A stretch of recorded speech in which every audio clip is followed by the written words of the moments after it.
পিতা বঙ্গবন্ধু শেখ মুজিবুর রহমান সহ তার পরিবারের সদস্যদেরকে এবং তার নিকট আত্মীয়জনকে যে হত্যা করা হয়েছে সেই হত্যার প্রতিবাদে এই হত্যাকাণ্ডকে অনেকে মেনে নিতে পারে নাই। বঙ্গবন্ধুকে ভালোবেসে এবং স্বাধীনতার যে চেতনা, সেই মুক্তিযুদ্ধের চেতনাকে যারা হৃদয়ে ধারণ করে, তারা সেই হত্যাকাণ্ডকে মেনে না নিয়ে তারা একটা সশস্ত্র সংগ্রাম গড়ে তোলে।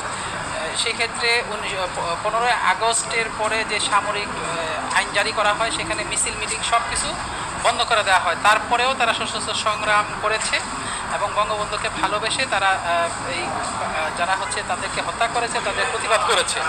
তো এই প্রতিরোধ যোদ্ধা, তাদেরকে প্রতিরোধ যোদ্ধা হিসেবে ট্রিট করে, তাদেরকে রাষ্ট্রীয় সম্মান এবং তাদেরকে আইডেন্টিফাই করে তাদেরকে রিহ্যাবিলিটেশন করার জন্য আমরা এই রিট পিটিশনটা করি। তো সেক্ষেত্রে অনারেবল হাইকোর্ট ডিভিশন আজকে আদেশ দিয়েছেন যে 4